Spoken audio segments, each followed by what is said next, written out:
Bien, chers amis, bonjour.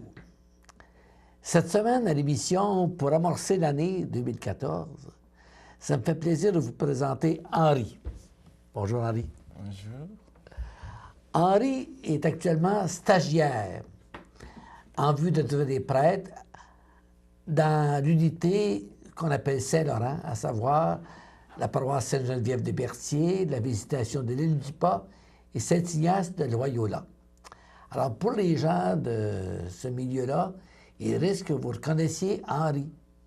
Pour les autres qui venaient de Lanoret, de Saint-Félix, Sainte-Élisabeth, Radon et d'ailleurs Saint-Gabriel sur les réseaux, alors on va essayer ensemble de mieux connaître Henri, qui vient de nous arriver il y a à peine un peu plus de 2 mois. C'est ça. Alors, Henri, moi, ça va bien, ça, pour nous autres, prononcer le nom d'Henri. Mais ton nom de famille est peut-être un peu plus difficile pour nous. Alors, si tu le disais. Merci. Alors, mon nom de famille, c'est Nzenge. Henri Nzenge. Nzenge s'écrit N-D-Z-E-N-G-U-E.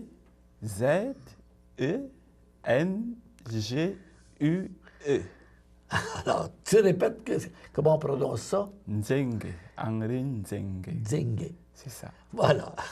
Alors, Henri, tu nous arrives de quel pays, toi?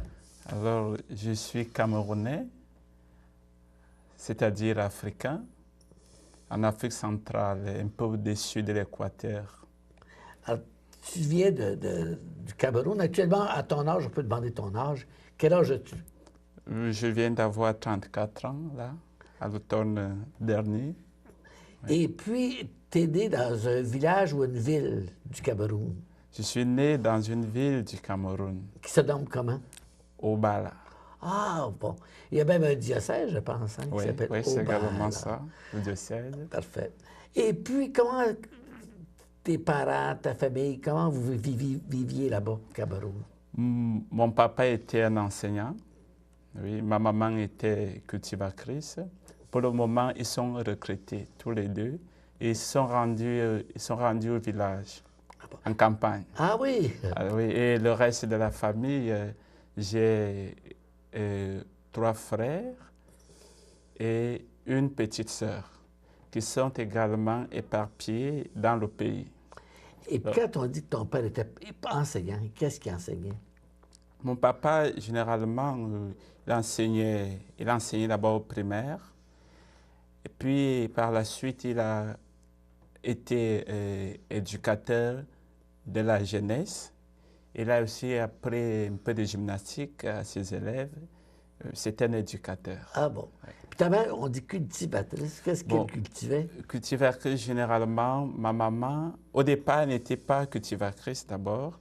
Quand papa travaillait, on changeait de ville, de village. Et la maman, généralement, veillait sur nous à la maison. Et quand papa avait été affecté près du village, c'est là qu'elle a commencé à cultiver, c'est-à-dire à faire des champs de bananes, de plantains, où elle vendait. C'était beaucoup plus pour la survie de la famille. Oui. Et le reste, elle vendait un peu le surplus. Ah oui, oui, oui. C'est ça. Alors, c'était pas l'élevage des animaux, là. C'était plus la culture Non, chez nous, ça des parle... fruits et légumes. Oui, chez nous, ça n'a pas le même sens qu'ici. Quand C'est on ça. dit que chez nous, c'est autre chose. Parfait. Maintenant, tu es allé à l'école. Oui, Quelle école tu as fréquenté? j'ai fait l'école publique, le primaire. Après, je suis allé au secondaire. J'ai eu un baccalauréat en philosophie. Bon, ici, je ne sais pas comment vous l'appelez, c'est secondaire. Ça fait 7 ans après le premier diplôme du primaire. Ben oui, oui.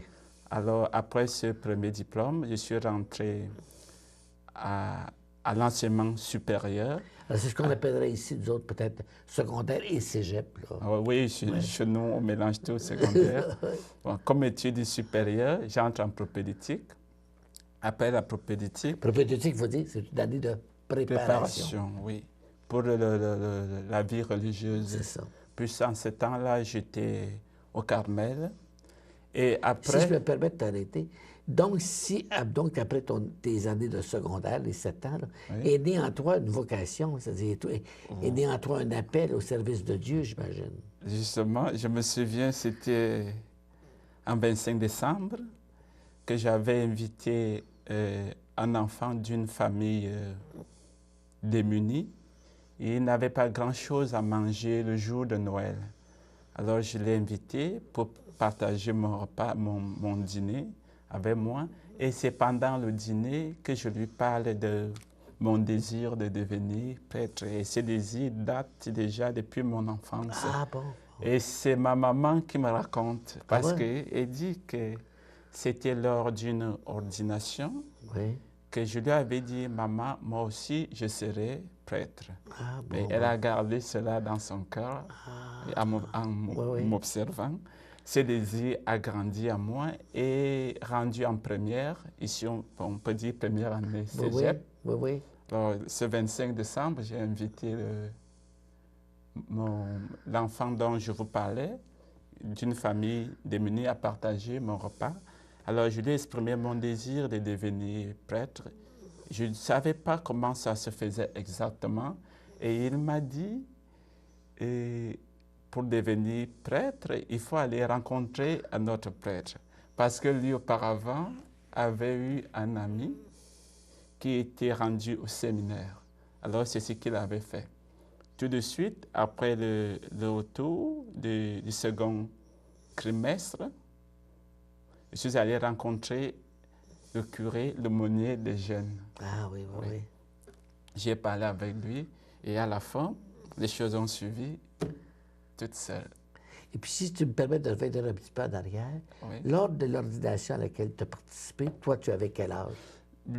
Je ne peux pas savoir exactement. Ce qui est sûr, j'avais moins de 5 ans. C'est ma vois, maman hein? qui me raconte. Ah Moi-même, oui, oui, oui. oui, c'est elle qui me renouvelle cela. Oui. Tu vois, hein? Et puis, ensuite, tu rencontres donc l'aumônier de la jeunesse. Oui. Il dialogue avec toi. Il dialogue avec moi, il m'accompagne spirituellement. J'avais rencontré également une sœur religieuse. Elle a accepté de me suivre. Et à la fin, j'ai été admis dans un couvent, en propédétique, comme on disait tantôt. Après la propédétique, j'ai continué à l'université, à l'Institut de philosophie Saint-Joseph Mukasa.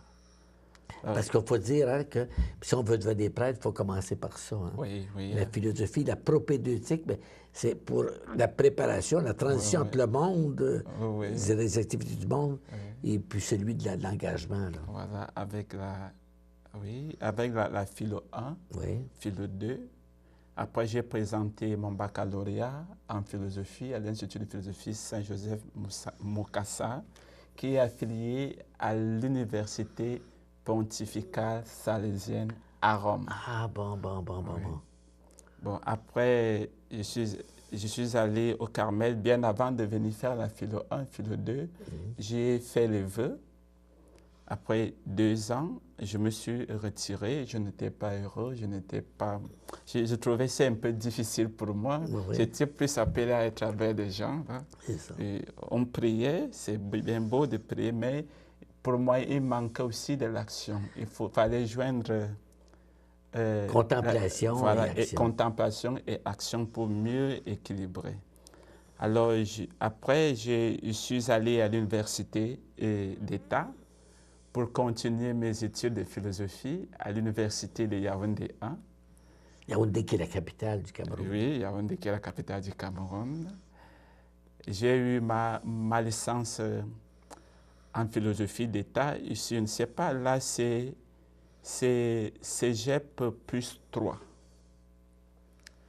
L'année qui suivait, je suis rendu à l'Université catholique d'Afrique centrale, qui est l'université des Jésuites. Ah, bon. Oui, il y a la théologie, il y a la philosophie, il y a les sciences sociales, sciences humaines, il y a la gestion, comptabilité. Bref, il y a beaucoup de filières. Alors, j'ai commencé la première année de théologie. la deuxième, puis la troisième année de théologie au compte de ma famille. Ah Donc, oui. mes Donc, c'est ta parents famille qui qui payaient, mais finançait. c'est une université qui coûte Ouais. excessivement cher Ah oui. et c'est l'une des meilleures universités africaines. Oui. Ben, les Jésuites, on le dit, hein. Ouais. Le pape François est un jésuite OK, lui-même. Hein. OK. Alors, j'ai continué également mes études de philosophie parce que j'aime bien la philosophie. Je suis allé en master. Hein? Ici, je vous parlerai de mes crises, première année de mes crises.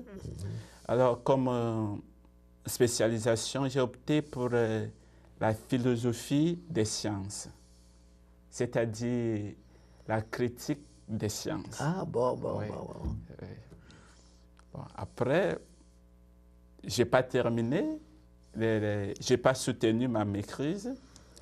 Et comme j'avais toujours ce désir de retourner, je peux dire, vers la vie religieuse, vers le sacerdoce, j'étais attiré par le sacerdoce. Je suis allé rencontrer un père sans apôtre Ben oui. qui était déjà mon accompagnateur spirituel depuis 2004. On se connaissait. Alors, c'est lui qui m'a proposé le diocèse de Joliette. Ah oui. Oui. Alors, on peut dire, pour les personnes qui nous écoutent, hein, que les pères et ses apôtres, ce pas des inconnus ici. Ceux qui connaissent le centre marial, hein, Marie-Reine des Cœurs, ben, c'est animé par les pères et ses apôtres. Et le père Léon Pascal, dont tu parles, a été ordonné diacre, justement. Là, alors c'est ce qui crée là, le diocèse, le lien entre l'Afrique, le Cameroun plus précisément, et notre diocèse. Oui. Je peux dire en quelque sorte que je suis le fruit de... Je suis comme un petit-fils des missionnaires des saints apôtres. Oui, ah oui. Parce que j'avais habité chez eux en 2004 avec mes confrères. On était en location. On a un peu reçu de leur éducation parce qu'eux, ils s'occupent de la formation des futurs prêtres. Et parmi eux, il y avait des prêtres québécois, canadiens, parmi lesquels le père Henri Oui, Henri Paradis, oui. qui est à Chelsea.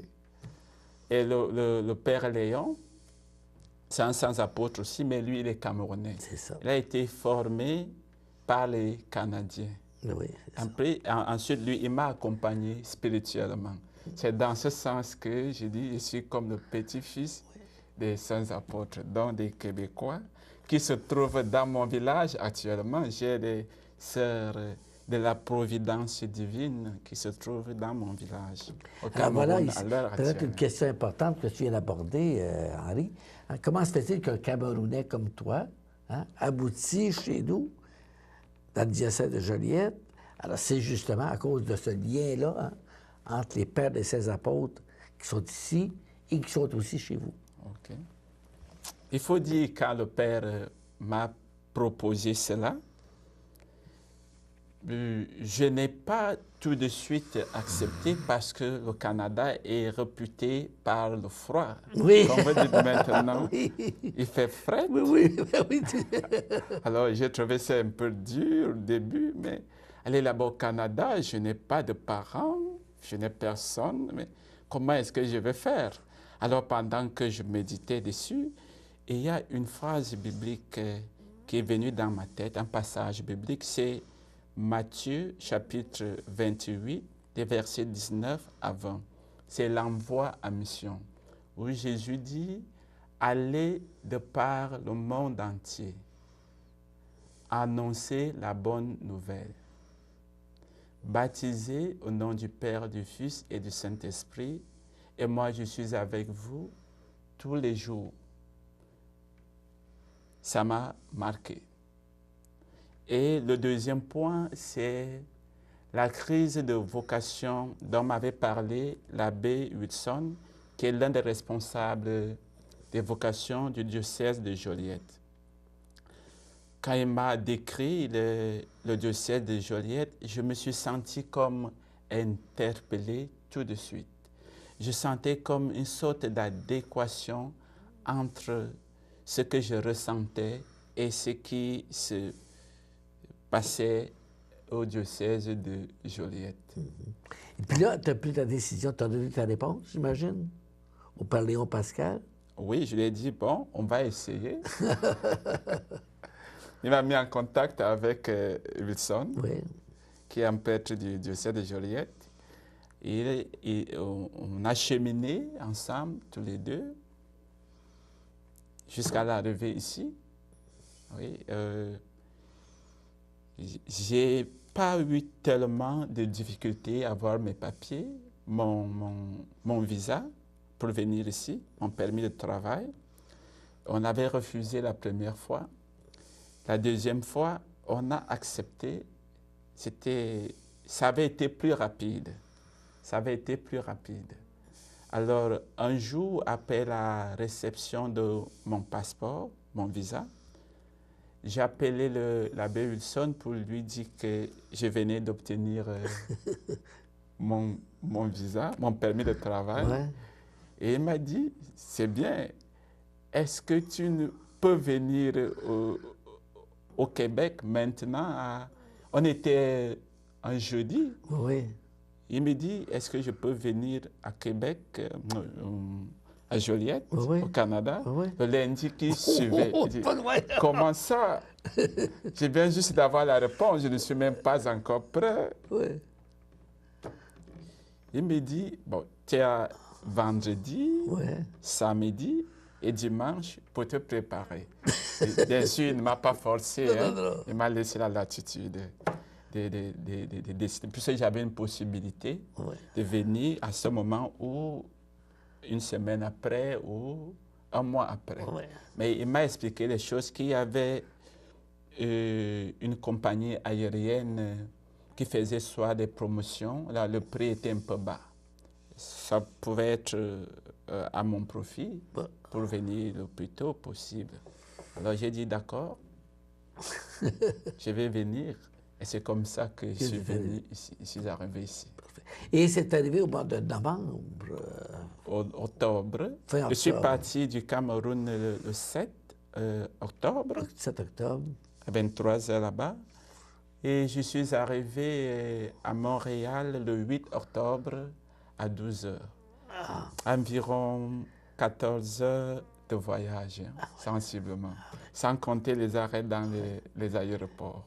Et puis là, Puis à tu Bruxelles. es arrivé ici, puis la température est encore relativement clémente. Oui, la nature. J'ai eu la chance de voir les arbres fleurir. C'est ça. Et il m'a dit que vous étiez en automne. Moi, je n'avais jamais connu d'automne.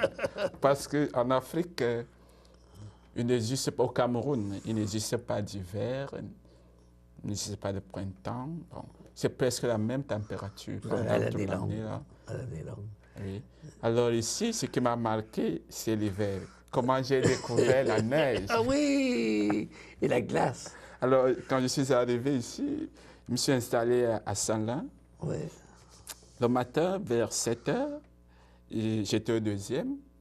Et je suis descendu pour le petit déjeuner. Oui. Alors, j'ai vu une poudre qui tombait du ciel. J'ai dit, ça doit être la neige. Oui. C'est comme ça que j'ai découvert la neige. Parfait. Et puis, j'étais arrivé à Berthier par après. Oui, après, je suis arrivé à Berthier le 29 octobre. Oui. Oui. Je suis arrivé à Berthier le 29 octobre. J'ai été bien accueilli au presbytère et par les, comment ça s'appelle, les habitants de Berthier? Les Berthelais. Oui. Et les Berthelais. J'ai été bien accueilli jusqu'à date. Parfait. Les gens sont bien gentils avec moi. Parfait. Et là, comment tu vis ça, là, maintenant, ton stage pastoral, hein, ton séjour pastoral Mon séjour... à Berthier? Ah, OK, merci. À Berthier, j'ai... Et dans les îles, évidemment. Oui, c'est-à-dire Saint-Ignace et la Visitation. Et l'île du Parc, j'allais Ben, dire. c'est ça, oui. J'ai 3 projets pour mon stage. Le premier projet... Mais disons, avant d'aller au projet, là, disons, comment tu as vécu ça toi-même, ton adaptation à la vie des Québécois, aux célébrations, à la température, au contact des gens, bon, et ainsi de suite, là. Je pense que ça s'est passé de façon positive, sans trop de difficultés étant donné que j'ai été avec les missionnaires, j'ai aussi déjà vécu avec les Canadiens, donc Ouais. ça n'a pas été difficile pour moi. Oui.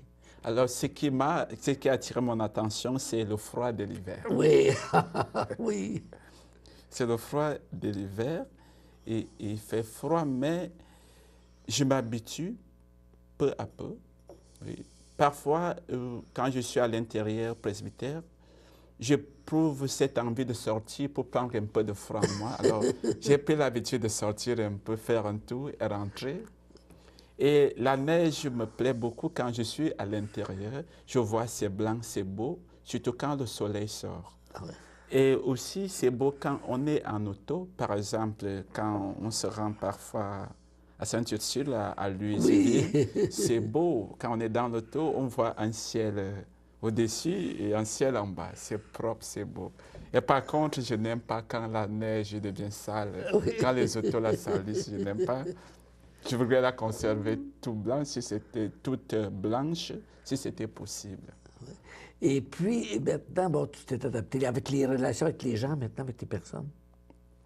Et ceux qui sont presbytères? Au presbytère, puis dans la ville, Oui, dans les au villages. presbytère, il y a le curé, le père Gilles, Oui. il y a le frère Léon, il y a la secrétaire, il y a l'agente pastorale, il y a la cuisinière, il y a beaucoup de personnel. C'est une ambiance familiale. Oui, une ambiance familiale. On se croit vraiment en famille. Dans les paroisses, au début, les gens étaient un peu curieux de me Oui, voir. oui. On m'a toujours posé la même question. Comment est-ce que tu te retrouves ici Oui. à Québec? J'ai toujours répondu, donné la même réponse que tout à l'heure. Et tout de suite, les gens m'ont intégré. M'ont intégré. Quand je suis arrivé, une dame m'avait dit, mais tu es encore si jeune. Tu viens pour être prêtre, c'est du gaspillage. Je dis non, pas du tout. Après, c'est cette dame après, c'est elle qui me soutient aussi. Quand je ne viens pas à l'église un dimanche, elle sent que je ne suis pas à l'église. Oui. Et après la messe, j'ai pris l'habitude, à la sortie, d'aller donner la main aux gens. Naturellement, ils les aiment. Ben oui. Donc, on se fait confiance petit à petit. Je crois que ça marche et ça produira beaucoup de fruits. Je remarque qu'avec ton sourire, tu sembles heureux là, d'être avec nous. Oui, oui, ça me plaît. Parce que vous aussi, vous êtes heureux. Vous avez été accueillant vis-à-vis de moi. Jusqu'à date, je n'ai pas encore été victime d'une discrimination, intimidation quelconque. Non. Espérons que ça va continuer. Oui. Mais maintenant, on J'espère. termine l'émission bientôt. Si tu disais, là tu es arrivé, c'est le temps de la réalisation de tes projets, de tes rêves. Bon, les premiers temps ont été des temps d'observation du milieu, de la réalité, des besoins. Y a-tu déjà des projets que tu as dans le cœur pour devenir prêtre? Parce que là, tu es dans la dernière phase, là. Tu arrives ici, puis c'est la dernière étape avant de devenir prêtre. J'ai 3 projets. Le premier projet, c'est la catéchèse pour les baptêmes. C'est-à-dire, le curé voudrait que je sois le responsable de la catéchèse, mais j'éprouve encore une difficulté, concevoir quelque chose pour expliquer ce que c'est que le baptême et la célébration des baptêmes de façon simple, que même les tout petits puissent me comprendre. Il y a aussi un projet qui est comme, pas secondaire, je ne dirais pas secondaire, mais il y a un projet sur le pèlerinage à la Porte Ah Sainte oui, à ça c'est Québec. intéressant. Oui. On va voir avec le curé, avec l'équipe du diocèse. Ouais. Vous êtes dans cette équipe. Ouais. On va voir comment est-ce que ça pourrait être possible d'organiser un pèlerinage pour les paroissiens de Sainte-Geneviève, de Saint-Ignace et de la Visitation. Oui. Ça, on va en reparler d'ailleurs, parce que c'est un projet très intéressant, qui sort des sentiers battus, je veux dire, qui est un peu neuf, puis je pense que c'est une bonne personne pour organiser ça. Et je pense qu'on va te redemander ici pour venir en reparler de ce projet-là sous peu. OK. Merci. Et le deuxième projet, c'est la collaboration, une auxiliaire en pastorale, Lisette, sur les candidats pour la première communion. On commence, je pense, le 15 janvier, oui, la semaine prochaine. Et le troisième projet, c'est la liturgie. Et j'ai déjà commencé à lire à l'église. Et le curé me donne la latitude de faire des prédications pendant les dimanches. J'ai déjà essayé une fois. Oui, c'est ça. Ben oui. C'est mon projet. Mais d'autres projets pourraient naître au fur et à mesure. Oui. Ce que j'ai aussi comme idée, là, je constate que les enfants sont curieux vis-à-vis de l'Église. Généralement, ils posent des questions à leurs parents. Qu'est-ce que Dieu, ou bien qui est Dieu? Qu'est-ce que l'Église est? Et parfois, les parents se sentent embarrassés.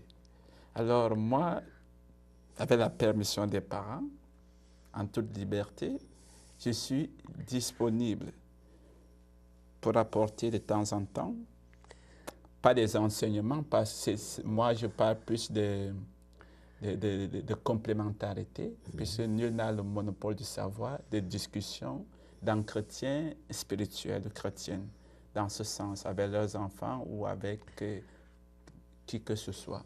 Je suis disponible. Il suffit de se rendre au presbytère et de demander Henri. C'est pour ça que je suis là. Je suis là pour les chrétiens, pour les paroissiens, pour l'homme en général. Alors, ça me fait vraiment plaisir de t'avoir accueilli, Henri. Hein? Merci aussi. C'est moi qui vous remercie. Et puis, bien chers amis, ben là, si vous êtes de Berthier, des environs, ben, vous pourrez reconnaître hein, Henri. Je pensais que vous prononciez son deuxième nom, son nom de famille. On le prononce à nouveau, c'est Dingze. Ndjenge. Dingze. Okay. Alors, on précise, répète-le dans la deuxième fois. Ndjenge. Dingze. Henri Ndjenge. Dingze. Mais c'est pas nécessaire que pour vous reteniez Henri pour l'instant. Okay. Alors que Henri est dans notre milieu, est au service de l'Église de Berthier des Îles. Mais vous qui êtes à l'extérieur, ben, c'est important que vous sachiez qu'il y a un jeune du Cameroun qui se prépare à devenir prêtre dans notre diocèse. Et j'ai la grande joie de vous dire qu'il y en a d'autres aussi. Hein. On vient de vivre justement une expérience de groupe là, dans le temps des fêtes. Même des Québécois. Oui. Les gens pensent qu'il n'y a plus de candidats québécois. On en a au Grand Séminaire à Montréal, il y a les Québécois. Au diocèse de Joliette également, on a un Québécois, bien gentil, bien fin. Oui. Que tu peux nommer? Michael Desjardins. Alors, Michael, alors voyez-vous, on a Henri aujourd'hui qui est en stage, qui est à la fin du parcours, mais on a un qui commence le parcours et qui est un Québécois, hein, qui l'a cru, un Québécois qui vient de Saint-Didas, qui est actuellement qu'on appelle propédeutique, ce que tu as fait au Cameroun, ce que nous avons ici. Alors, Michael est en année de préparation au Grand Séminaire de Montréal. On a aussi un confrère, collègue plutôt, du Cameroun, qui s'appelle Fabrice Pouma, qui est déjà passé à l'émission ici, qui va revenir. Celui, si on peut faire une particularité pour Fabrice, c'est celui qui joue du tambour, du tam-tam. Alors, on l'invitera à l'émission. Fabrice termine ses études actuellement au Grand Séminaire de Montréal. Et il est actuellement en insertion pastorale, actuellement dans les paroisses où moi j'œuvre, c'est-à-dire la région de Saint-Félix de Valois. Et puis, on en a un autre qui nous arrive de Nouvelle-Calédonie. Mais Nouvelle-Calédonie, vous savez que c'est loin, c'est près de l'Australie. Mais c'est un Québécois qui a vécu 40 ans en Nouvelle-Calédonie. Alors, il revient là, chez lui après tout ce temps-là. Il s'appelle comment? Il s'appelle Berthier Lavoie. Alors, Berthier est actuellement, lui aussi, en préparation pour devenir prêtre et il réside pour l'instant, il est en stage à Saint-Michel-des-Saints. Voyez-vous, c'est assez loin. Et finalement, on en a un cinquième qui est actuellement en Colombie, qui s'apprête à s'en venir avec nous et qui s'appelle Eduardo. Alors, ça vous donne un peu le portrait. Tu voulais ajouter quelque chose? Si vous permettez, j'aimerais souhaiter une bonne et heureuse année 2014 à tous et à toutes. Parfait. Merci. Alors, ça termine bien notre émission. Bien sûr, mais je vous dis à la semaine prochaine.